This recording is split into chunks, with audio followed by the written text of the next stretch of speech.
expert and high-level people, some Olympic and world medalists. A couple of them thought that, you know what, they think Kyle Snyder's going to win. Of course, Jake Varner, that last-second come-from-behind victory over J.D. Bergman last night, Yeah, very eerily similar to what he did at the World Cup just a couple, 2-3 weeks ago out in Los Angeles, just actually not that far from here. Against Iran, he was losing.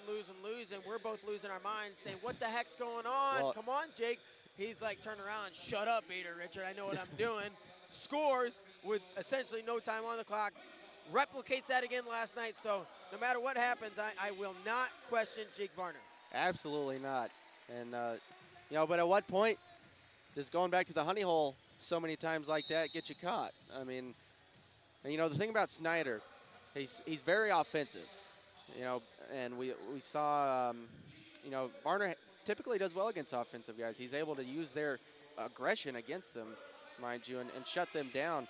But can Varner fend off Snyder's single leg? I mean, that's what he's got. We know he's got a single leg all day. But I'm interested to see, A, the hand fight. Can Varner get to his collar tie and work that pick? B, can Kyle Snyder get through it and get to his legs? I don't know about you, but I'm just really stoked for this stylistic matchup. And looking at them, I would say, now that I really look at them, it's not as big as I thought, but I would say there's a size advantage for Jake Varner here, but maybe not quite as big of a size advantage. I mean, looking as at I him, thought. maybe similar to the Hochstrasser-Ramos scenario, Varner definitely has the length and height, but Snyder's thick. Yeah, but Jake Varner. I mean, Jake Varner is, yeah, trust me, I'm well aware of what Jake Varner's got going on. It's just, yeah, it's not as much of a size difference as I thought it would be. Exactly, and they're going to go passive red, 30-second shot clock against Jake Varner. Let's see.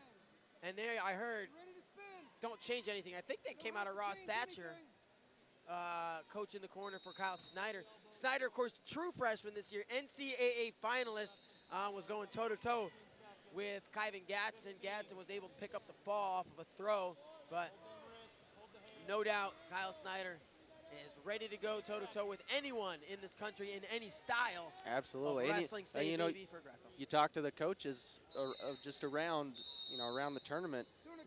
Freestyle is probably Kyle Snyder's best style. Agreed. I mean, Agreed. without a doubt. 40. So he takes the early 1-0 lead. Look for a shrug to a foot sweep did Jake Varner, was not able to convert.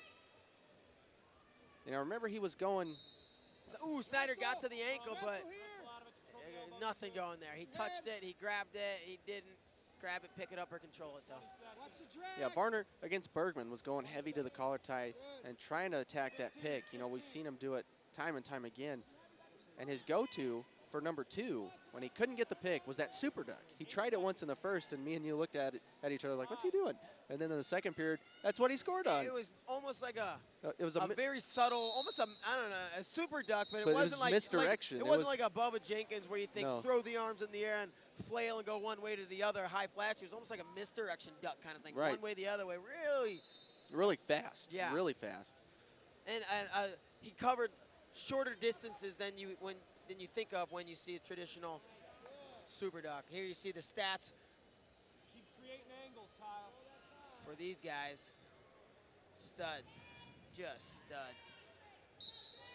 Yeah, and we're back to it. And I got to admit, I'm really liking the pace that Kyle Snyder has won and the angles he's getting. He's keeping Jake Varner away from that pick. And that's obviously key number 1.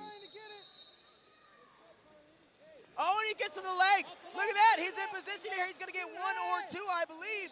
He's trying to hold him in. And he's going to be fleeing the hold. I think that potentially could have been fleeing the mat, but not going to be confirmed. So 2-0 though, and his first offensive score for the young man, Kyle Snyder, now 2-0 over defending Olympic champ Jake Varner. That looked like he went ankle pick of his own. Varner trying to come back with a double. Good defense by Snyder. Controls an underhook, does Snyder now on the left side.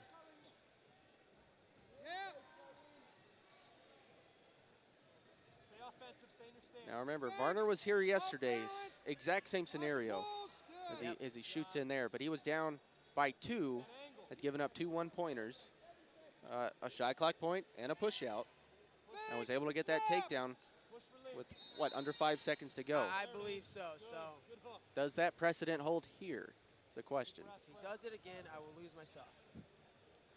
I'll find it for you. Thanks. But I think a little bit different scenario because Bergman, you know, maybe not as aggressive offensively as Snyder is going to be down the stretch. And here we go. Varner takes a shot from the outside again. Successfully defended by Kyle Snyder. He digs that underhook on the right side, doing a good job with his hands defense. And Varner trapped underneath. He's driving Snyder to the edge of the mat.